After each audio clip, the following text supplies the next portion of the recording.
My name is Sophia Hartfield. Most people who knew me 10 years ago would remember me as the promising one, the protege, the girl who could see the soul in a blueprint. My great-uncle, the legendary Theodore Hartfield, used to say I had it, that innate sense of space and light that couldn't be taught. Now, at 32, I was known by no one, and my primary skill was evaluating the structural integrity of trash. I was elbow-deep in a dumpster behind a foreclosed mansion, the acrid smell of rot and damp plaster filling my lungs, when a woman in a designer suit approached me. The contrast was almost comical. Her shoes probably cost more than I'd earned in the last 6 months.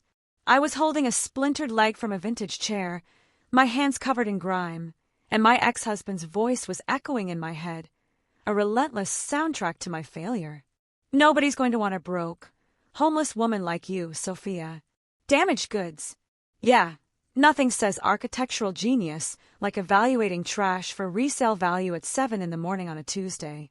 I climbed out, wiping my hands on my filthy jeans. That's me, I said, my voice hoarse. If you're here to repossess something, this chair leg is literally all I own.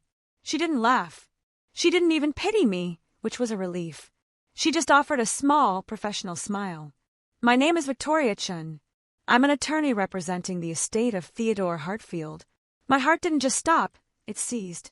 Uncle Theodore, the man who'd raised me after my parents died, the man who'd inspired my love for architecture, who'd taken me to construction sites instead of the mall, the man who'd cut me off completely when I chose marriage to Richard over my career 10 years ago. We hadn't spoken since. Your great-uncle passed away 6 weeks ago, Victoria continued, her voice gentle but firm. He left you his entire estate. I just stared at her. The words were noise. Estate? Uncle Theodore? I followed her in a daze to a black Mercedes. The smell of rich leather hit me, and I was suddenly, painfully aware of my own stench. I'm not exactly Mercedes ready, I mumbled. You're the sole heir to an estate worth approximately $47 million, she said calmly, holding the door. The car can handle some dust. The number didn't compute. $47 million. I thought of the half-eaten sandwich I'd found earlier, the one I was saving for lunch. I thought of the $14 in my pocket, earned from selling a restored picture frame. In the car, Victoria handed me a folder. My hands were shaking, leaving smudged fingerprints on the glossy cover. Inside were photos of the Manhattan mansion I'd only seen in Architectural Digest, the Hartfield estate, his masterpiece, his Ferrari collection, investment properties, and controlling interest in Hartfield architecture. There must be a mistake, I whispered, my throat tight. He disowned me. We hadn't spoken in a decade. Mr. Hartfield never removed you from his will, Sophia. You were always his sole beneficiary. Victoria's expression softened. However, there is one condition. Of course there was. Men like Uncle Theodore didn't just give things. They built them, they earned them, and they demanded the same from others. It was his final lesson. What condition? You must take over as CEO of Hartfield Architecture within 30 days. And you must maintain that position, successfully, for at least 1 year. She paused, letting the weight of it land. If you refuse, or if you fail before the year is out, the entire estate, the mansion, the cars, the $47 million, is forfeited and goes to the American Institute of Architects. A laugh escaped me. It was a bitter, rusty sound. A CEO. Victoria, I haven't worked a single day as an architect. I graduated at 21, got married at 22.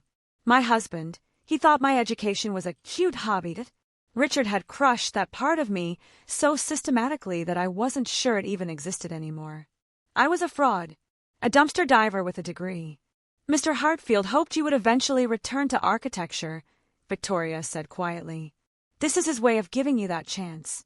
Or perhaps, his way of forcing you to take it. The car stopped at a boutique hotel. You'll stay here tonight. Tomorrow, we fly to New York to meet with the firm's board. You have 29 days left to decide. I looked at the folder in my hands, at the pictures of the life I'd abandoned for a man who'd thrown me away. The life Uncle Theodore had always wanted for me. This wasn't just a condition, it was a dare. A lifeline thrown from the grave. It was terrifying. It was impossible. And it was the only option I had. I thought about Richard's parting words. Damaged goods. Maybe I was. But I was also a Hartfield. I'll do it, I said, my voice shaking but clear. When do we leave? Victoria smiled. 8 a.m. pack light. Everything you need will be waiting for you. I glanced at the single garbage bag in the trunk that held my worldly possessions. 2 changes of clothes, my laptop, and 17 notebooks filled with a decade's worth of secret designs. Trust me, I said.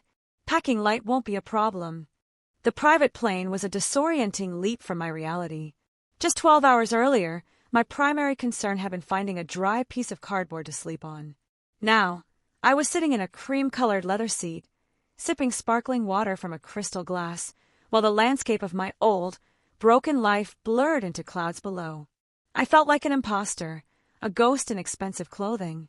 The hotel had provided a simple, elegant dark pantsuit, and after the longest, hottest shower of my life, scrubbing away months of grime until my skin was raw, I almost looked the part. But inside, I was still the woman holding the chair leg. During the flight, I tried to review the financials Victoria had given me, but the numbers swam. My mind kept drifting, not to the $47 million, but to the 10 years I had lost. 10 years of becoming smaller. Richard hadn't been a monster at first. He'd been charming, successful, and 10 years my senior. He'd found my passion for architecture adorable. You're going to change the world, Uncle Theodore said. That's sweet. But Sophia, I make enough for both of us. Your job is to be happy. His definition of my happiness, I soon learned, was his comfort. My late nights drafting became obsessive. My desire to apply for my license became unnecessary stress. He'd accidentally lost my registration paperwork for the licensing exam. Twice. He'd schedule lavish, last-minute trips right when I had a promising interview for a junior position, pouting until I canceled. Don't you love me more than some silly job? And I did, or I thought I did, so I stopped trying. I packed away my T-squares and my dreams, and I focused on keeping the house nice. I became a trophy, just as Uncle Theodore had warned. That man doesn't want a partner, Sophia, he told me in our last terrible phone call. He wants a trophy. You're choosing to lock yourself in a cage. I'd been furious, young and stupidly in love. You're just jealous because I'm choosing my own path. I'd screamed. His reply, which haunted me for a decade, was quiet and heavy with grief. No, child. I'm heartbroken because you're throwing away everything you worked for. But you're an adult. It's your life to waste. We hadn't spoken again. The car wound through Manhattan streets I'd only seen in movies, finally turning onto a tree-lined block that felt like a quiet sanctuary. And there it was, the Hartfield estate.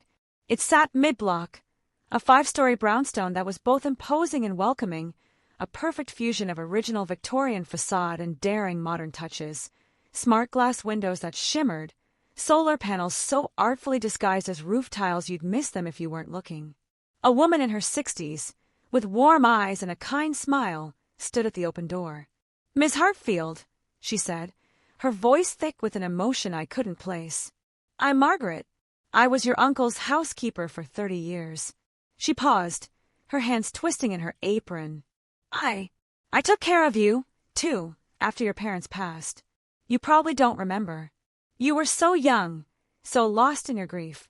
But I never forgot you. Vague memories surfaced, a kind hand offering me hot cocoa, a soft voice humming in the study while I cried. Margaret, I said, and the name felt right. I hugged her, a sudden, desperate embrace. Thank you for everything back then. She hugged me back tightly. Welcome home, dear girl. Your uncle, he never stopped hoping you'd come back. The interior was breathtaking. It wasn't just a house, it was a statement. Original crown molding flowed seamlessly into clean, modern lines. Art covered every wall. It was the physical manifestation of Uncle Theodore's entire design philosophy. Your uncle's suite is on the 4th floor, Margaret said, leading me up a sweeping, cantilevered staircase. But he had the 5th floor converted, for you. He did it about 8 years ago. I stopped walking, my hand gripping the rail. 8 years ago! But we weren't speaking then. Margaret's smile was sad. Mr. Theodore never stopped believing you'd find your way home, Sophia. He said you were too talented to stay buried forever. He kept the space ready for when you were ready. The 5th floor wasn't a bedroom. It was a world. It was a full, state-of-the-art architecture studio. Wall-to-wall windows overlooked the city, bathing the room in afternoon light. There were massive drafting tables, high-end computer workstations with software I'd only dreamed of, and drawers filled with every conceivable supply. It was a temple dedicated to the craft. And on one massive cork wall, pinned right in the center, was a single sketch. It was my college exhibition sketch, the Sustainable Community Center design that had won first place. The one Richard had complimented me on the night we met. The one Uncle Theodore had been so proud of. I touched the faded graphite, my fingers trembling. Tears I hadn't allowed myself to cry for months, for my divorce, for my homelessness, for my lost decade, finally came. They blurred my vision as I traced the lines I'd drawn as a hopeful 21-year-old. He had kept it. All these years, through the silence and the anger, he had kept this. He had built this entire floor as an act of faith. He was very proud of you, Margaret said softly from the doorway. He told me once that your talent was wasted, but not lost. He said you'd find your way back eventually. Victoria appeared beside her. The board meeting is in an hour. Would you like to change? I wiped my face, the grime and tears mixing. I looked around the room, at the empty chairs, the clean desks, the waiting computers. This was the first piece of solid ground I'd felt in years. This studio was my armor. Richard had taken my house, my money, and my confidence. But this was my soul, given back to me. Yes, I said, my voice no longer shaking. I'm ready to change. I left the studio on the 5th floor feeling like I'd been rebuilt. The grief was still there, a heavy stone in my gut, but it was now coupled with a new, fragile sense of purpose. Uncle Theodore hadn't just left me a company, he left me a blueprint for my own reconstruction. Downstairs, Margaret had laid out an entire wardrobe in what was now my bedroom. Mr. Theodore had these delivered years ago, she'd said, as if it were the most normal thing in the world. He had your measurements updated from a tailor. I'm not sure how. He just did. I chose a navy blue suit, tailored to perfection. The expensive wool felt like armor, a stark contrast to the threadbare jeans I'd been wearing just a day before. When I came downstairs, Victoria was waiting by the door with a man. He was tall, perhaps in his late 30s, with dark hair that had a few distinguished hints of gray at the temples. His eyes were kind but sharp, assessing me in a single, comprehensive glance. He wasn't hostile, but he was undeniably wary. Sophia Hartfield, he said, extending his hand. His handshake was firm. I'm Jacob Sterling, senior partner at Hartfield Architecture. I worked with your uncle for 12 years. The name clicked. This wasn't just a partner, this was the partner. Jacob Sterling, I said, the name tasting strange and familiar on my tongue. You designed the Seattle Public Library expansion. His eyebrows shot up, his professional mask flickering. You know my work. My old self, the 21-year-old academic, surfaced. I know everyone's work, I said, the words coming out with a confidence that surprised me. It was the first time I'd spoken about architecture to appear in a decade. I might not have practiced, but I never stopped studying. Your library expansion, your use of biophilic design principles, and the way you managed the cantilevered viewing platform was brilliant. Most architects are too afraid to be that bold. Something shifted in his expression. The wariness receded, replaced by curiosity. Then you're not just Theodore's charity case, he said, more to himself than to me. Good. He glanced at Victoria. The board is going to test you, Sophia. Immediately. They think you're a housewife who won the lottery. They're expecting you to take the money and run. No, he's right, I said to Victoria, who looked ready to object. They're expecting me to fail. Uncle Theodore knew that, too. Jacob almost smiled. Theodore said you were brilliant but beaten down. He said the woman who walked into that boardroom would tell us everything we needed to know about whether you'd survived intact. I thought about the dumpster. I thought about Richard's voice. Then I thought about the studio upstairs, waiting for me for 8 years. Then let's not keep them waiting. The Hartfield Architecture offices occupied 3 floors of a sleek midtown skyscraper. The space was exactly what you'd expect. open plan, minimalist, with stunning views and expensive art. As we walked through, conversation stopped. Staffers turned to stare at me, the ghost who'd inherited the throne. In the main conference room, 8 people sat around a massive, polished table. 7 men and 1 woman, all impeccably dressed, all looking at me like I was an unwelcome intruder. "Ladies and gentlemen," Victoria began, "this is Sophia Hartfield, Theodore Hartfield's great niece, and, as per the stipulations of his will, the incoming CEO of this firm. A man in his 50s with a dismissive air, whom I'd later learn was Arthur Carmichael, leaned back in his chair. With all due respect, Miss Chun, this is preposterous. Miss Hartfield," he said, turning his gaze on me, "has never worked a day in this industry. She has no portfolio, no experience. This decision merely shows Theodore wasn't thinking clearly in his final days." The old panic rose, hot and acidic in my throat. I could hear Richard's voice whispering, "You're just a hobbyist. A cute hobby. You don't know what you're talking about." I felt myself start to shrink, my shoulders curving inward. I looked down at my hands, clean now, but I could still feel the phantom grime from the dumpster. Then I pictured the studio, the sketch on the wall, the faith of a man who had built a sanctuary for me while I was busy self-destructing. I set my garbage bag, the one I'd refused to let Margaret throw away, on the polished mahogany table with a soft thud. The board members stared at it. "Actually, Mr. Carmichael," I said, my voice clear and cold, "my uncle was thinking perfectly clearly." I reached into the bag and pulled out a worn, leather-bound notebook. Then another, and another. I lined them up, 17 notebooks in all. "You're right, Mr. Carmichael. I don't have a professional portfolio." I pushed the first notebook across the table. It slid open to a detailed rendering. "This is a sustainable mixed-use development I designed 3 years ago. Rain gardens, green roofs, passive solar design. I ran the thermal simulations myself." I pushed another. "This is a concept for a low-income community center using modular, cost-effective materials." I stood and placed my hands flat on the table. "I have 16 more notebooks just like this one. 10 years of designs, 10 years of research, 10 years of work I did in secret because my ex-husband told me architecture was a cute hobby and that I wasn't good enough. I may not have a resume, but you are mistaken if you think I ever stopped being an architect." The room was dead silent. Carmichael looked furious, but other board members leaned in, cautiously paging through the books. The woman at the end of the table spoke. "Even if your designs are good, running a firm requires business acumen, client relationships, project management." "You're right," I agreed, nodding to her. "Which is why my first act as CEO is to rely heavily on the existing team, particularly on Mr. Sterling." I glanced at Jacob.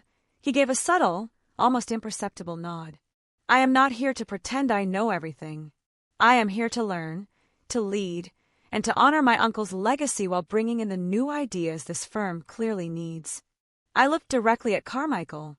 "If any of you can't handle working for someone who wants to push forward instead of maintaining a comfortable mediocrity, you are welcome to leave." Victoria, on cue, slid a stack of folders onto the table.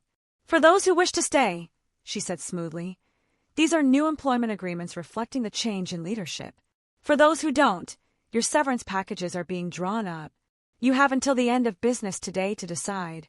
The meeting dissolved. As people filed out, muttering, Jacob approached me. "That," he said, a slow grin spreading across his face, "was well played. You just made a permanent enemy of Carmichael, but the half of the board that actually matters respects you." "And you, Mr. Sterling?" I asked, testing the air. "Did I make an enemy of you?" He looked out the window at the skyline. "Theodore told me a year ago that if anything happened to him, I should help you. He said you were buried alive, and that when you finally broke through, you'd be unstoppable. I think he was right." He turned back to me. "Welcome to the firm, Miss Hartfield. Let's get to work." My first week as CEO was a blur of crash courses. Jacob became my shadow, a patient and surprisingly kind guide through the complexities of a firm I supposedly owned. He walked me through active projects, client histories, and the labyrinth of office politics. He didn't treat me like an idiot, but he also didn't sugarcoat the monumental task ahead. "Your uncle demanded excellence but gave his architects the freedom to find their own path," he explained, as we stood in what was now my office. It was Theodore's old space, a corner room with panoramic views. Margaret had cleared out his personal effects, leaving only the essentials: a massive 1970s drafting table, worn smooth with use, a leather chair that still smelled faintly of his cigarillos, and architectural models of his most famous buildings. It felt like coming home to a place I'd never been. But it also felt empty, haunted by the brilliant, stubborn man I had failed to reconcile with. That evening, long after the offices had emptied, I found myself alone, exploring the space. I ran my hand over the worn leather of his chair. Why had I been so stubborn? Why hadn't I just called him? In the built-in cabinets, I found folders labeled with my name. My stomach twisted. He had kept files on me, my undergraduate work, an article from a local paper about my wedding, the photo showing me beaming, clutching Richard's arm, my smile painfully naive. And then, in a more recent folder, clippings about my divorce. Court documents. A printout of the public filings showing how badly I'd been eviscerated by Richard's lawyers, how I'd lost the house, the savings, everything. He had known. He had watched from afar as my life imploded. Tucked beneath the divorce papers was a single, heavy vellum envelope, addressed to me in his familiar, sharp handwriting. My hands trembled as I opened it. Sophia, if you are reading this, it means you finally came home. And it means I am gone. I am sorry, child. Sorry for being stubborn. I should have called you 1,000 times. But I was hurt that you had chosen so poorly, that you had so little faith in the future I knew you deserved. By the time I swallowed my pride, too much time had passed, and I saw you diminishing yourself year after year. Margaret convinced me you needed to find your own way out, that my interference would only make you dig in your heels. I hated that she was right. I sank into his chair, the letters shaking in my lap, tears blurring the ink. This company was always meant for you. From the moment you moved in at 15, and I found you in my study, not just looking at my blueprints, but correcting a flaw in my load-bearing calculations, I knew. You are my successor, not because you are family, but because you are brilliant. Your studio on the 5th floor contains something special. In the bottom right filing cabinet drawer. Use them wisely. And Sophia, know this. I am proud of you. I was always proud, even when I was too stubborn, too angry to say it. I drove back to the estate, my mind racing. The studio, the filing cabinet. I found the cabinet in question, a sleek, modern piece. The bottom drawer was locked. Of course it was. I knelt, feeling underneath it as if by instinct, and my fingers brushed against a small key, taped securely out of sight. The drawer slid open silently. It wasn't full of awards or accolades. It was full of 17 worn, leather-bound portfolios, each labeled with a year, starting from his very first project. I opened the first one. They were not the polished, perfect versions of his work. They were the originals. The messy, frantic, real process. Sketches with angry lines crossed out. Failed attempts. Revised ideas. Notes scribbled in the margins. This is garbage. The load is completely wrong. Why can't I solve the spatial issue? This was his evolution. This was architectural history, the secret truth behind the legend. In the most recent portfolio, a loose note fluttered out. These are my failures, my false starts, my terrible ideas that eventually, painfully, became good ones. I am giving you this because young architects are suffocated by the myth of perfection. They need to see that even legends struggled. Use them to teach, to inspire, to remind yourself that brilliance isn't born fully formed. It's built, one imperfect sketch at a time. Just like you are building yourself back now. Love, T. I sat on the floor of the studio he had built for me, surrounded by the beautiful, honest failures of a genius, and I finally understood his will. This wasn't just a test of my skill, it was a test of my character. He wasn't just giving me a company, he was giving me permission to fail, to be imperfect, and to grow. By morning, I had an idea. When Jacob arrived at the office, he found me sketching frantically at Theodore's old drafting table. "What are you working on?" he asked, coffee in hand. "A mentorship program," I said, the idea pouring out of me. "The Hartfield Fellowship will bring in architecture students from diverse backgrounds, kids who can't afford unpaid internships. We'll pay them. We'll have them work on real projects. And we'll show them these. I pointed to the portfolios I'd brought with me. We'll let them learn from theater's process, not just his success. We're not just building buildings, we're building the next generation of architects. Jacob studied my sketches, then looked at the portfolios, a look of profound understanding on his face. That's expensive and time-consuming. That's the point, I said. He was quiet for a long moment. Theodore would have loved it, he said finally. You're not trying to be Theodore. You're being exactly who he hoped you'd become. As if on cue, my laptop pinged. An email. My blood ran cold when I saw the sender's name, Richard Foster. The subject line was one word: congratulations.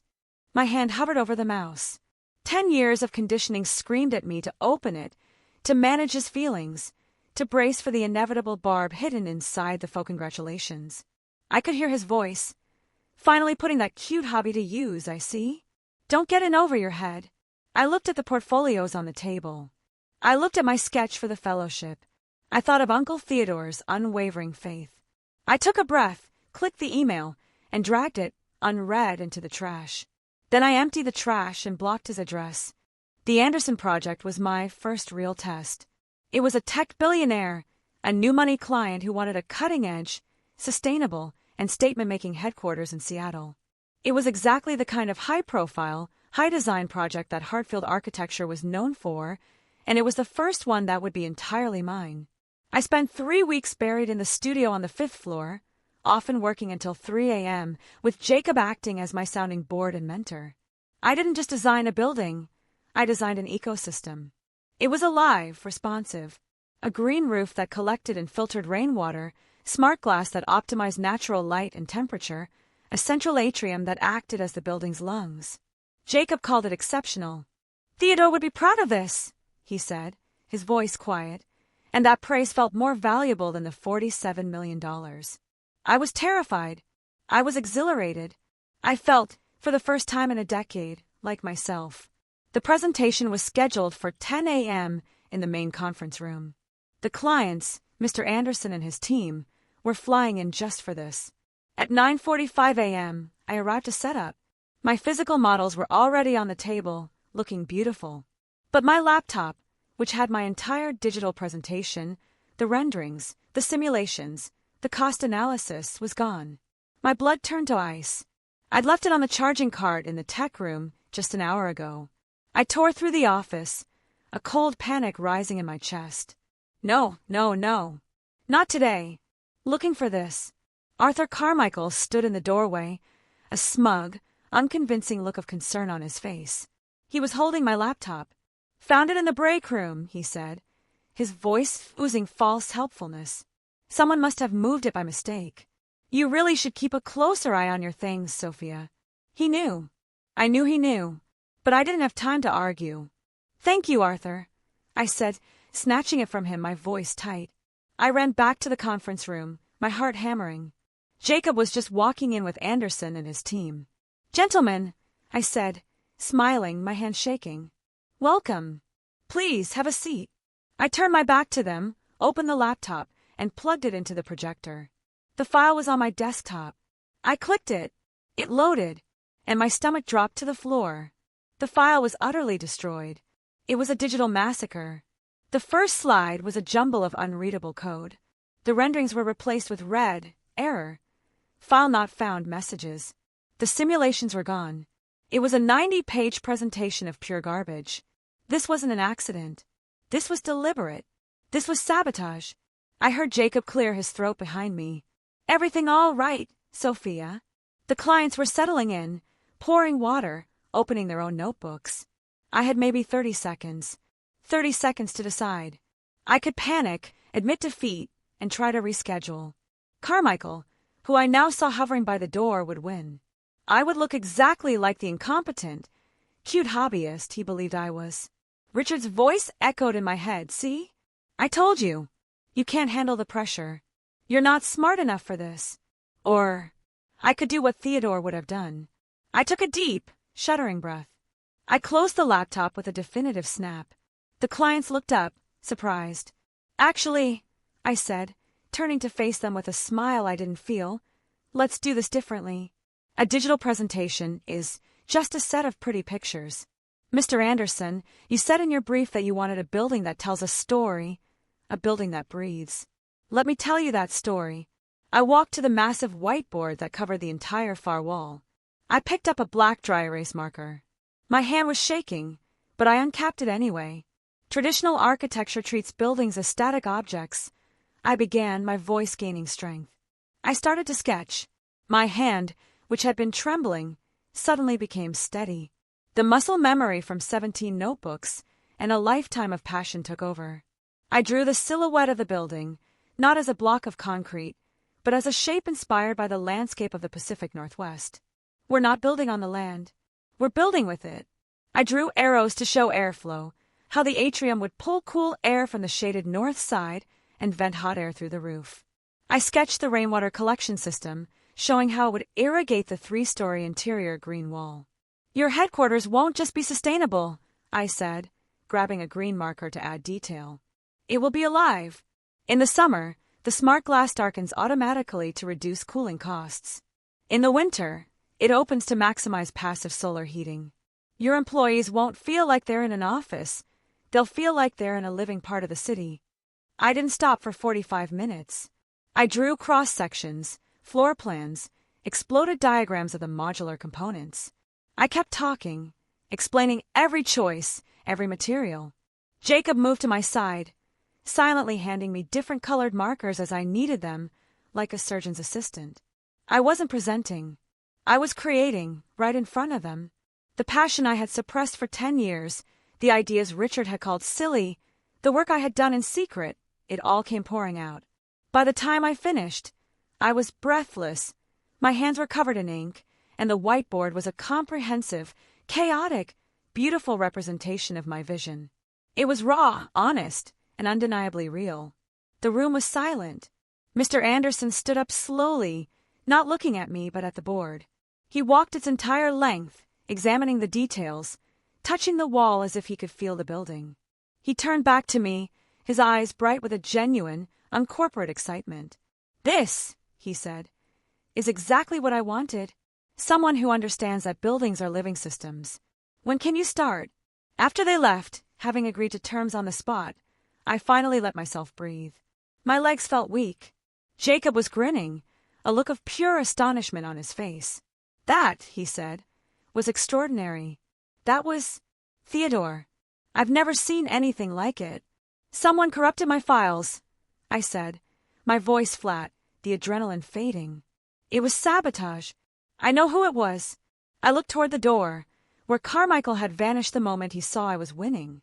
"I know," Jacob said, his expression darkening. "He borrowed your laptop yesterday evening. Said he wanted to review the timelines. I didn't think anything of it." "It doesn't matter," I said, capping the marker. "He wanted me to fail. He wanted me to look like a fool." I looked at the masterpiece we had created on the wall. Instead, I showed everyone that I don't need a fancy presentation. The work speaks for itself. The adrenaline from the presentation faded within the hour, leaving a cold, hard knot of fury in its place. The victory felt tainted. Jacob and I stood in my office, the whiteboard masterpiece from the conference room visible through the glass wall.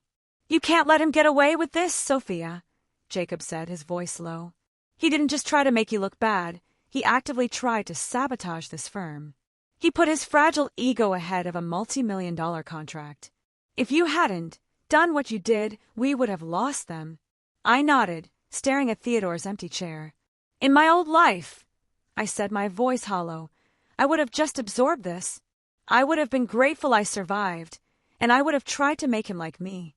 I would have told myself it was somehow my fault for leaving my laptop unattended." I walked over to the chair and ran my hand over the worn leather. "But I'm not in that life anymore. And this isn't Richard's house." I turned to Jacob, my decision made. "Call Victoria.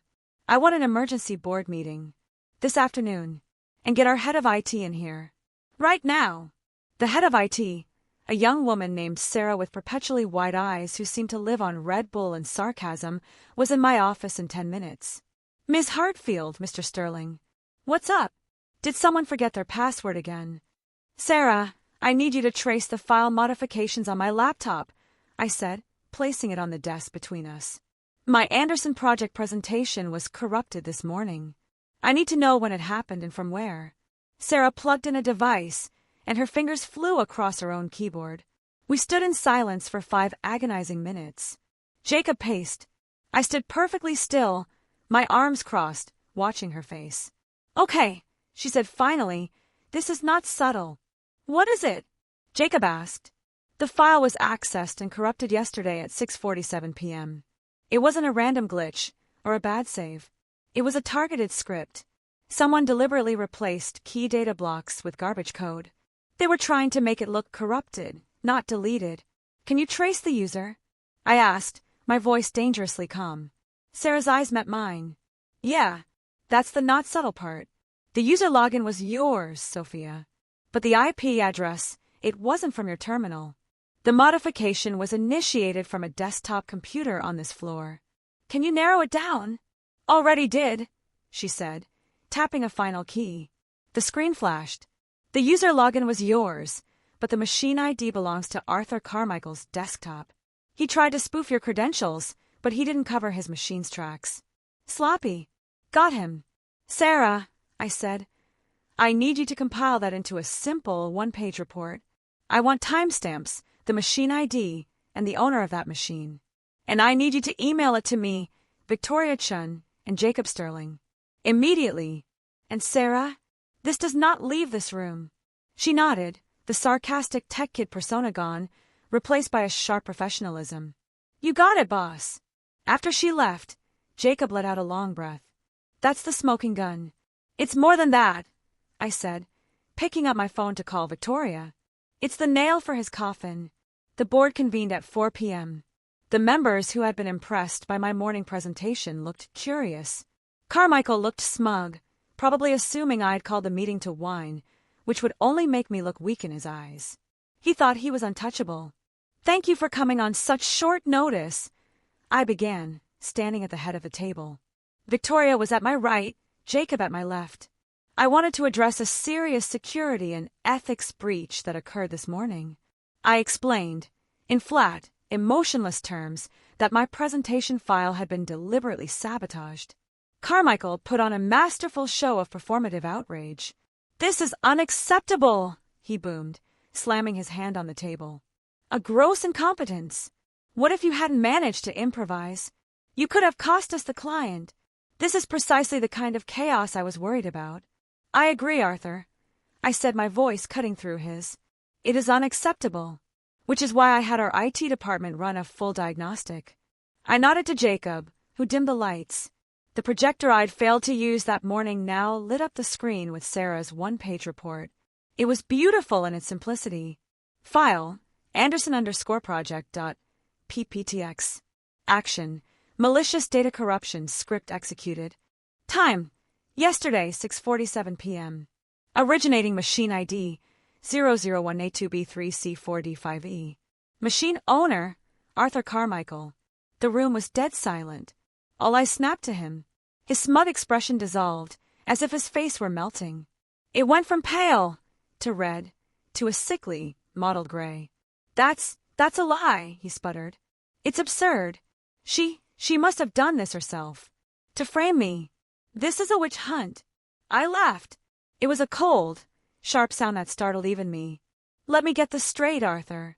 My plan was to intentionally destroy my own presentation, the most important one of my career, right before a major client, just on the hope that I could trap you?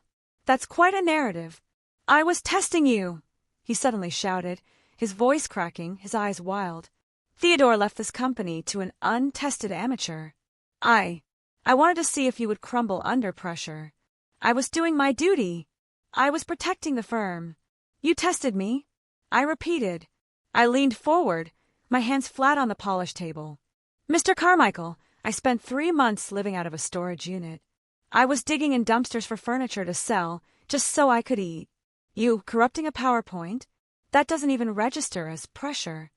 But sabotaging a multi-million-dollar client pitch to serve your own wounded ego? That doesn't make you a protector. It makes you a liability." I stood to my full height. "Victoria!" Victoria stood, all business. "Mr. Carmichael, you have 2 options. she said smoothly. 1. You resign, effective immediately. In exchange, the company will quietly buy out your 30% stake at fair market value, and you will sign a comprehensive non-disclosure and non-disparagement agreement. You'll walk away a very rich man. Or, he whispered, his fight gone. Or, I said, I fire you for cause right now. We file a formal complaint, which will involve lawyers and the press. We will sue you for damages related to the Anderson contract. Your reputation will be utterly destroyed. You will never work in this industry again, and you will lose every penny of your unvested stake. I glanced at the clock. It's 4:15. You have until 5 p.m. to decide. Now, get out of my boardroom. He stared at me, his eyes full of a hatred so pure it was almost beautiful. He knew he was beaten. He grabbed his briefcase and stormed out of the room without another word. The remaining board members just stared. The woman who had questioned my business acumen, Jessica, adjusted her glasses. Well, she said, a small smile playing on her lips, I believe this meeting is adjourned. That evening, Jacob found me at the window in my office, watching the city lights flicker on. Where did that come from? He asked. The woman in that room. That wasn't the same person I met 3 weeks ago. Yes, it was, I said, not turning. She was just buried, under 10 years of being told to be quiet, to be small, and to apologize for existing. I finally looked at him. Thank you for handing me the markers today. You didn't hesitate. You just trusted me. You didn't give me time to do anything else, he smiled. Sophia, I need to be honest. When Theodore first told me his plan, I promised I'd help you because I owed him. He was my mentor. But I'm not doing this out of obligation anymore. He stepped a little closer, the space between us suddenly charged. What I saw you do today, first in that presentation, and then in that boardroom, that wasn't just impressive. It was leadership, the real kind. I'm not helping you anymore, Sophia. I'm following you. My heart did a strange, unfamiliar skip. It was a feeling I hadn't allowed myself to have in a very, very long time. Good, I said, my voice softer than I intended, because we have a lot of work to do. The next 2 months were a whirlwind of rebuilding. With Carmichael gone, a wave of relief and renewed creativity seemed to surge through the firm. The Anderson project was officially underway, and I threw myself into launching the Hartfield Fellowship, sifting through hundreds of applications from brilliant, hungry students. Jacob and I fell into an easy, productive rhythm. We were partners in the truest sense, challenging each other, finishing each other's sentences on design concepts, and often working late, sharing takeout over blueprints. The attraction was undeniable, a low-voltage current under every professional interaction, but we both respected the boundary. He was my senior partner, and I was his new CEO, who was also, technically, his boss. More importantly, I was a woman fresh from a 10-year prison of a marriage. The last thing I needed was a complication. One rainy Tuesday in late November, Margaret found me in Theodore's study. I'd taken to using it as my quiet space, the place where I felt closest to him. Miss Sophia, she said, holding a worn, leather-bound book. It was not an architecture portfolio. It was a journal. I found this tucked behind his complete works of Le Corbusier. I think you should read it. He kept a diary for 15 years. Many of the entries are about you. My heart seized. She placed the book on his desk and quietly left the room, closing the doors behind her. For a long time, I just stared at it. This was the one thing I was terrified to find, the truth of his silence. My hand was shaking as I opened it to a page marked with a faded ribbon. The entry was dated 10 years ago. March 15th, Sophia married Richard Foster today. I refuse to attend. Margaret says I'm being stubborn and cruel. Maybe she's right. But I cannot, I will not, applaud as someone I raised walks willingly into a cage with her eyes open. I've met the man. He doesn't see her brilliance. He sees a beautiful object to possess. I told her he was controlling. She chose him anyway. All I can do now is wait, and hope she finds her way back. I turned the page, my vision blurring. December 8th, 9 years ago. Heard through mutual acquaintances that Sophia isn't working. He won't let her. My brilliant, fiery girl is wasting away in suburban silence, hosting brunches and picking out I had to squint to read the next word, which was practically spat onto the page in ink. CET for the guest room. I want to call. I want to fly down there and drag her home. Margaret stopped me. She says Sophia has to be the one to realize it, that my interfering would only make her defensive, make her cling to him tighter out of pride. I hate that she's right. I flipped through the years, my own despair mirrored in his frustrated, heartbroken entries. Then, one stopped me cold. July 22nd, 8 years ago. Started construction on the 5th floor, studio today. Margaret thinks I'm a foolish old man, preparing a space for someone who might never come home. But I need to believe she will.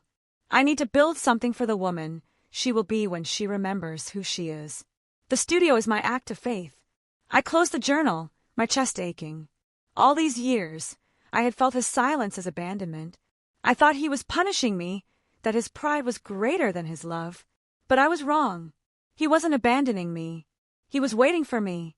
He was honoring my choice, even as it destroyed him, trusting that the woman he'd raised was strong enough to eventually save herself. He hadn't just given me an inheritance. He had given me the one thing Richard never did, his faith. The company holiday party was in December. The firm had rented out a beautiful space overlooking the ice rink at Rockefeller Center. The mood was electric. The fellowship program had officially welcomed its first 12 students. The Anderson project was ahead of schedule. We were thriving. I felt a genuine, uncomplicated happiness I hadn't experienced in, well, a decade. I was chatting with Emma Rodriguez, one of the new fellows, when the music softened. The DJ, sensing the mood, put on something slow. I saw Jacob heading toward me, and my heart did a familiar, nervous flutter. He'd become my closest friend, my confidant, my biggest champion. And I was starting to feel things I'd sworn I'd never feel again. He smiled as he reached me. "Emma," he said, "do you mind if I steal the boss for a minute?" "Go for it, Mr. Sterling," she grinned. He turned to me and extended his hand. "Dance with me, Sophia." I hesitated. This was the line. This was the boundary we hadn't crossed. Taking his hand in a professional setting was one thing. Taking it on a dance floor was another.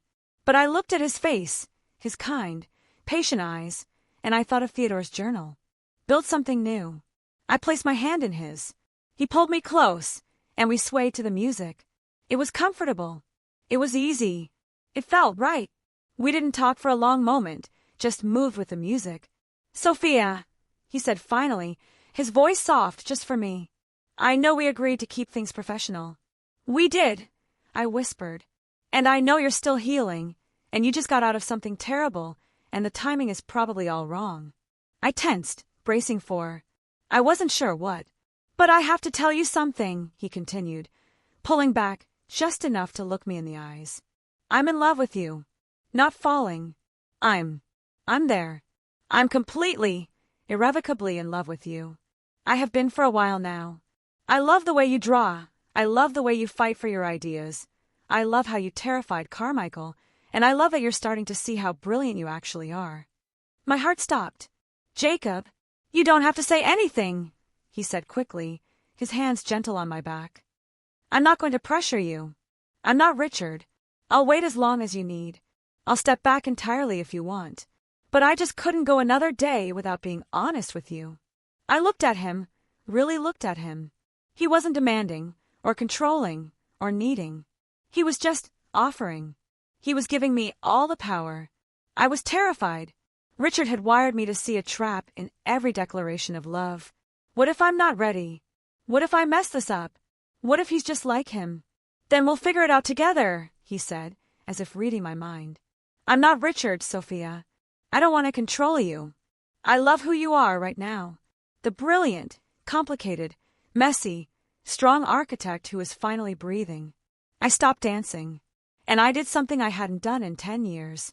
I made a bold, impulsive, terrifying choice for myself. I rose on my toes, tangled my fingers in his tie, and kissed him. Right there on the dance floor, in front of half the company. It wasn't a tentative kiss. It was a kiss of release, of acceptance, of a long-overdue homecoming. When we finally pulled apart, the room was conspicuously quiet. Then, someone in the corner, I think it was Sarah from IT, clapped. And suddenly, The whole room was applauding. I buried my face in Jacob's shoulder, laughing and mortified all at once.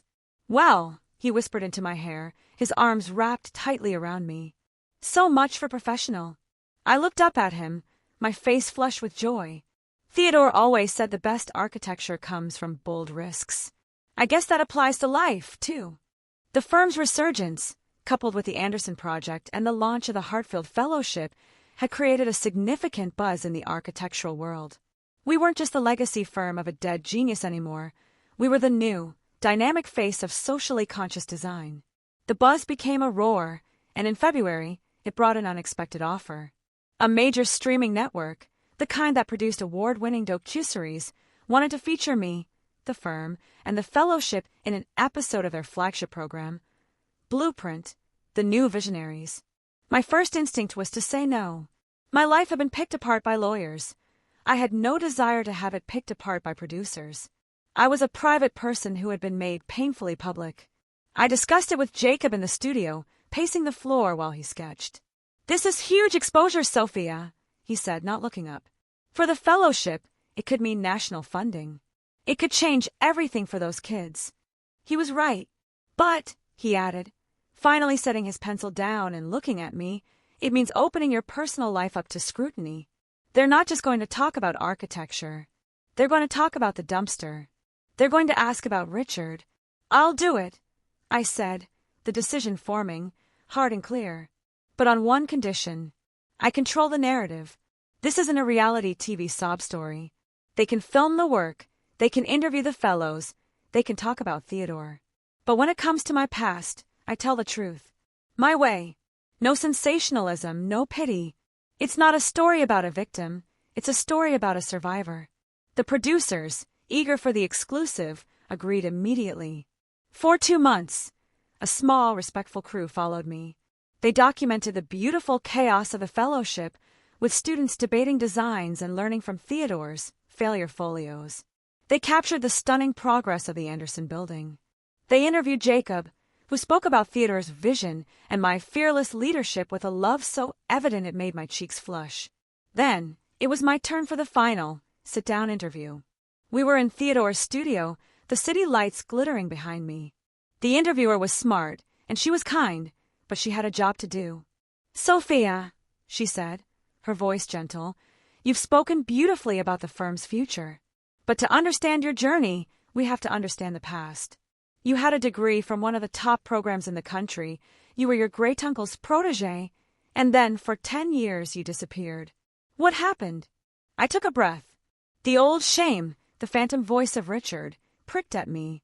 "Tell them you took a break. Tell them it was a mutual decision. Don't embarrass me." I looked past the camera, where Jacob was standing, his arms crossed, his face a mask of unwavering support. I thought of Theodore's journal. I thought of the woman in the dumpster. I owed her the truth. "I didn't disappear," I said, my voice steady. "I was erased. I married a man who needed me to be small, so he could feel big. He saw my education, my passion as a threat. He convinced me my dreams were cute hobbies and that my only value was in supporting his." The interviewer leaned in. "The divorce, court records, show you lost everything. You were left homeless. I said, refusing to look away from the camera. "The divorce devastated me financially, but it freed me emotionally. Richard's lawyers, his expensive, powerful lawyers, made sure he got the house, the cars, the money. He told me, as I was leaving with one garbage bag of clothes, that nobody wants a broke, homeless woman. He was convinced he had destroyed me. And now," the interviewer said, "you're running a $47 million estate and one of the most prestigious firms in the country. What do you think he would say to you now?" I smiled. It was a real, genuine smile, free of bitterness. "Honestly, I don't care. The biggest mistake people like him make is thinking that a person's worth is tied to what they can own. He took my house, but he couldn't take my education. He took my money, but he couldn't take my talent. He's not the story, you see. My comeback is the story. Theodore's faith is the story. The work we're doing here is the story." I leaned forward. "My ex-husband, he's just a footnote. And honestly, even that feels generous. The documentary aired in May, and the response was overwhelming. My inbox was flooded with emails from women in emotionally abusive relationships, from young architects who felt unseen, from people who said my story gave them hope. The fellowship received a flood of donations. And then, one Friday night, my phone rang. I was at the estate, in the library, sketching out an idea for a community center with Jacob. We were drinking wine, and I was, for the first time in my adult life, completely happy. The call was from an unknown number. I almost ignored it, but I'd been getting calls from new clients all week. I answered, Sophia Hartfield. There was silence. Then, a voice that sent a shard of ice through my heart. You made me look like a villain. It was Richard. I hadn't heard his voice in nearly a year, but it was as familiar as my own. I stood up so fast I nearly knocked over my wine. Jacob was on his feet in an instant, his face dark. Richard, I said, my voice flat. How did you get this number? My reputation is ruined, Sophia. Ruined. I'm getting calls from people, our old friends. You're destroying my reputation. How could you talk about our marriage like that?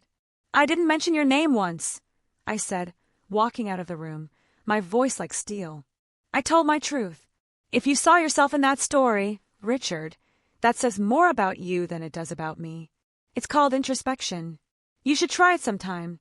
I want a public apology, he demanded, his voice rising to that familiar, petulant whine. I want a statement saying I wasn't abusive, that the divorce was mutual, that you're lying. I laughed. The sound was cold and clear. A public apology? Let me be perfectly clear, Richard. You spent 10 years systematically trying to destroy my confidence. You took everything from me and left me for dead. You are the last person on this planet who is entitled to anything from me, least of all my silence. Sophia, you listen to me. No. I cut him off, my voice dropping to a deadly quiet. You listen to me. I am done giving you any power over my narrative. I am done giving you any space in my life. You're a footnote, Richard. And this is the last sentence. Lose my number, lose my name, and lose any hope that I will ever consider you relevant again. Goodbye. I hung up. My hand was shaking, but not from fear. It was from rage. And from power. I didn't cry. I didn't collapse. I took one deep breath, walked back into the library, picked up my phone and dialed. Victoria, I said when she answered. Richard Foster just called my private cell. He's furious about the documentary and demanded a public apology. I need a cease and desist order. I want it delivered to his home and his office by 9 a.m. tomorrow. If he contacts me, or anyone associated with me, ever again, I want us to pursue formal harassment charges. Consider it done, Victoria said, her voice grim. And Sophia, I'm proud of you. I hung up and looked at Jacob. He was watching me with an expression of pure, unadulterated awe. I'm okay, I said before he could ask. I'm perfect.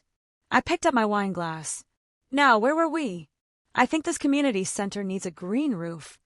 The partnership vote happened on a crisp day in October, exactly 1 year to the day since I had climbed out of a dumpster and into Victoria Chen's car. I had done it. I had survived the 365 days required by the will.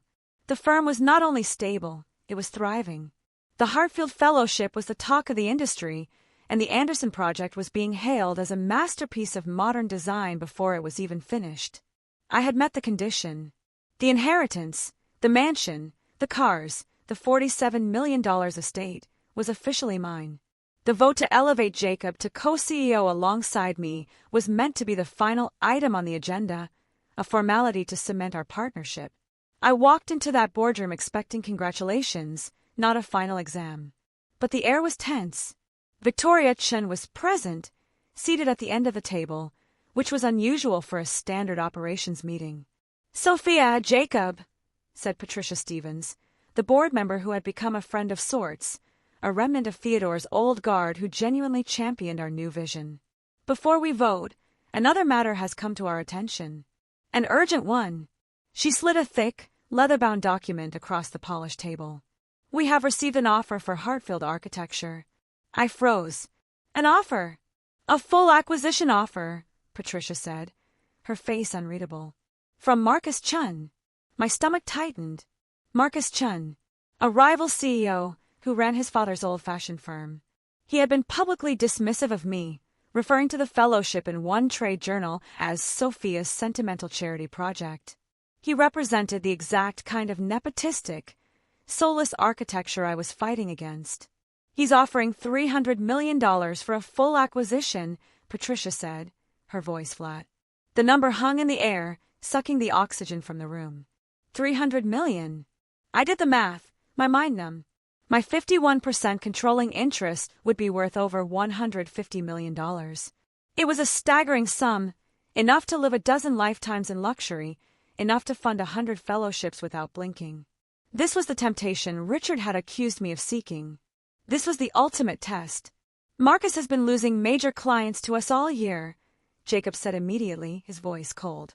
"He sees our securing the new government contracts as a threat.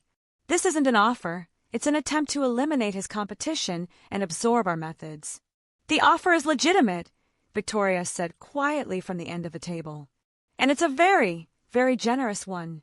Most boards would be legally obligated to accept." All eyes turned to me.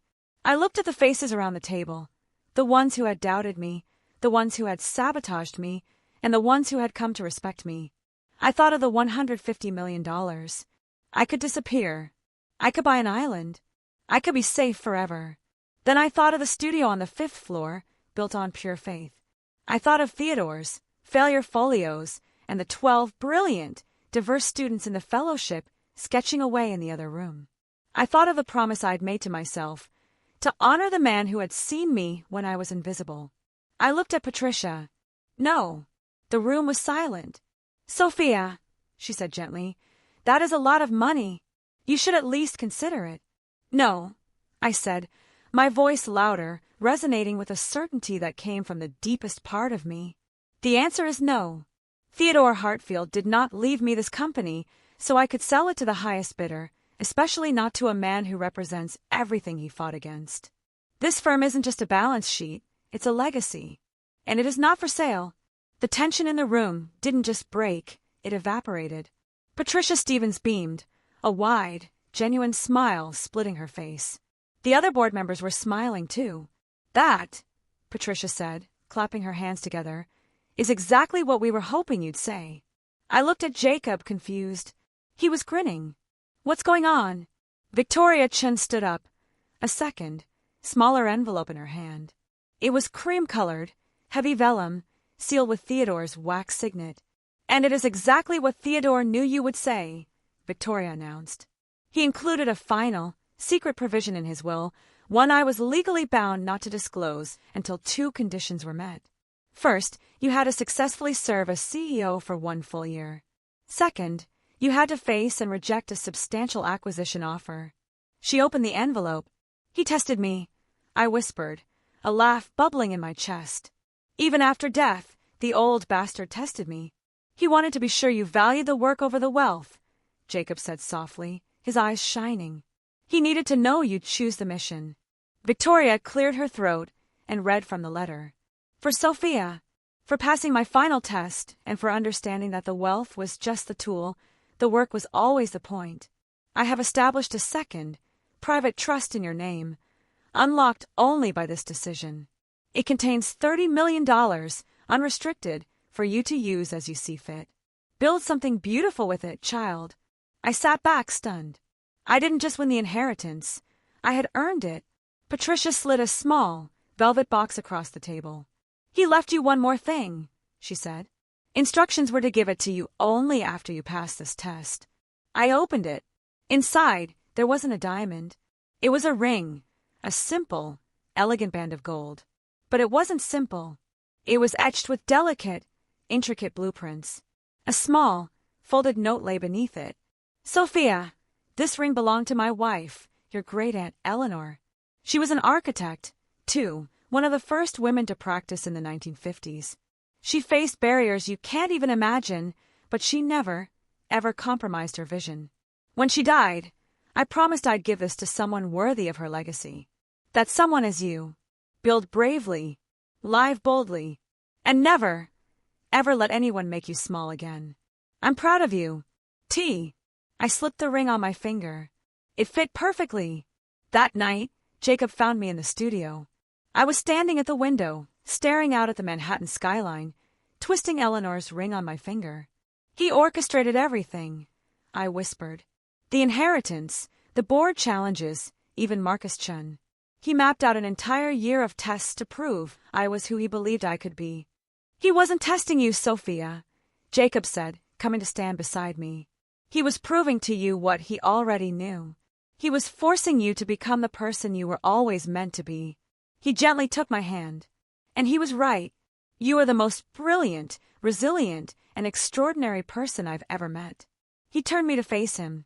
His own hands were shaking.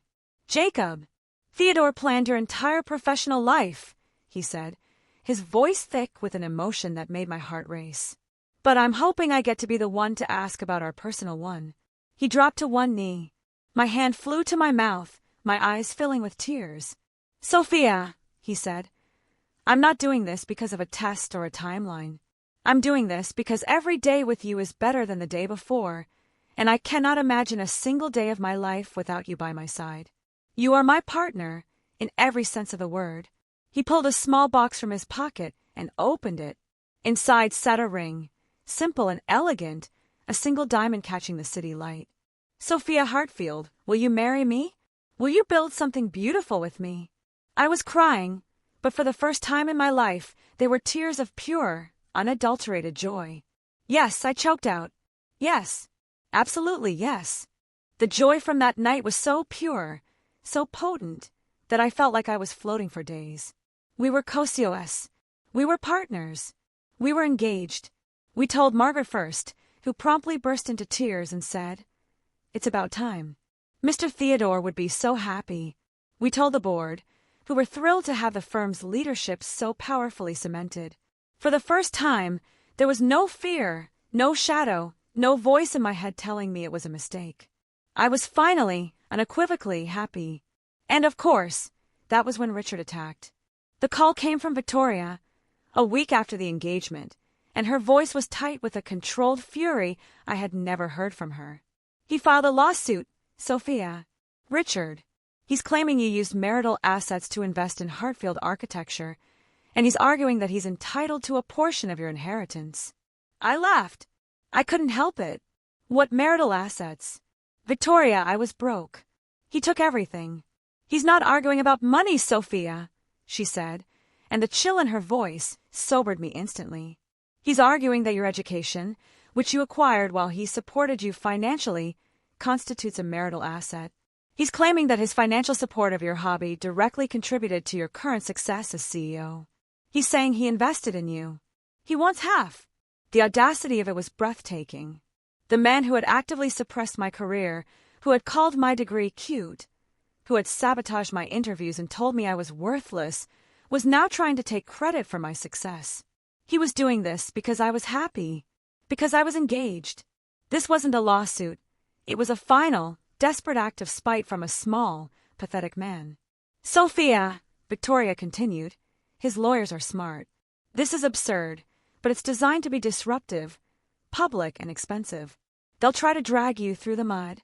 He thinks I'm still the woman he can bully, I said, a cold, hard calm settling over me. I looked at Jacob, who had heard everything, his face a mask of thunder.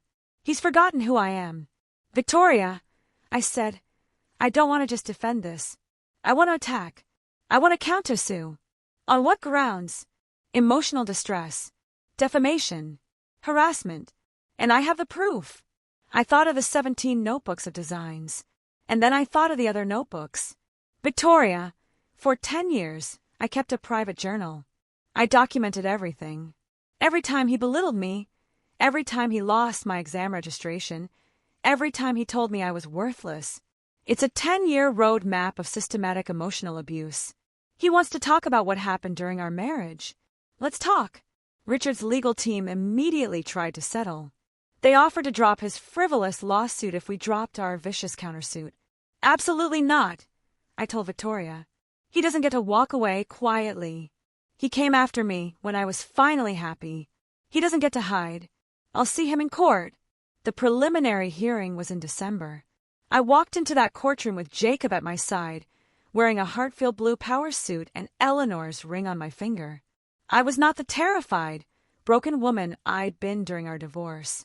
Richard was already seated, looking confident. He still saw me as the woman he'd left with nothing.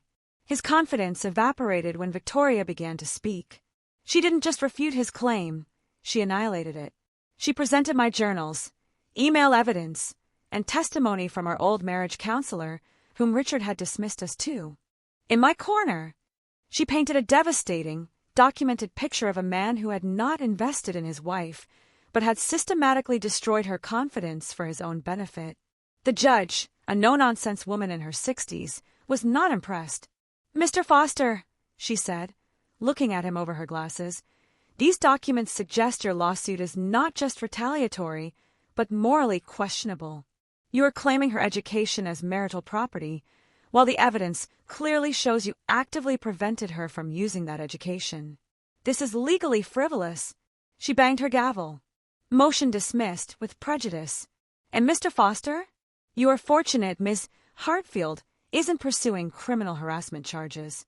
I suggest you consider this outcome a gift and move on with your life." I walked out of that courthouse and into a sea of reporters. The story had leaked.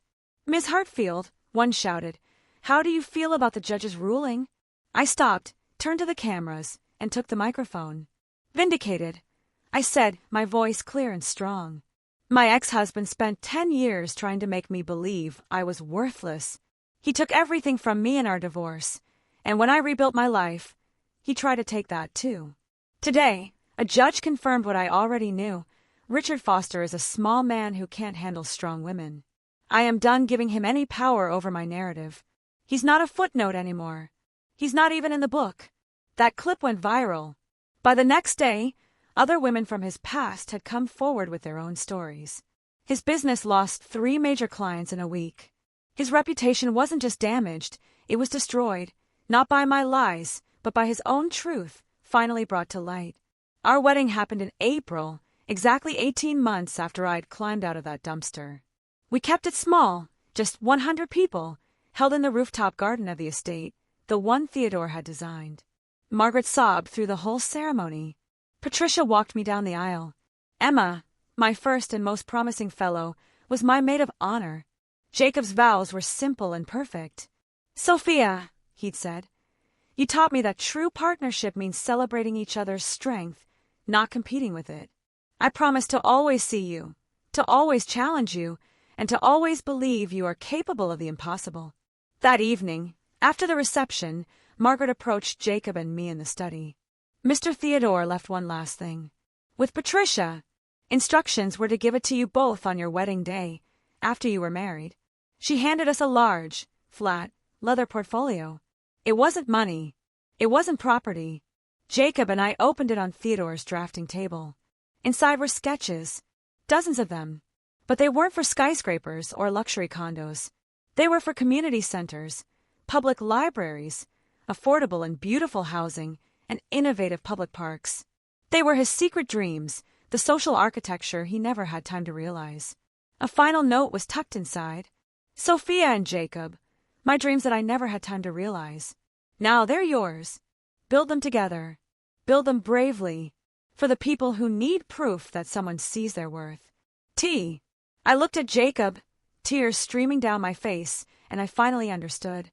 The $30 million for my final test. It wasn't for me. It was for this. It was the seed money for his true, final legacy. That night, I stood on the rooftop, my husband's arm around my waist. I wore Eleanor's ring and my wedding ring. I looked out at the city lights, the same lights I'd seen from the studio on my first day. 18 months ago, I was a ghost in a dumpster, convinced I had lost everything. I wished I could go back and tell that woman what was coming. But more than that, I wished I could tell her that she was never broken. She was just a foundation. Theodore hadn't just left me an inheritance.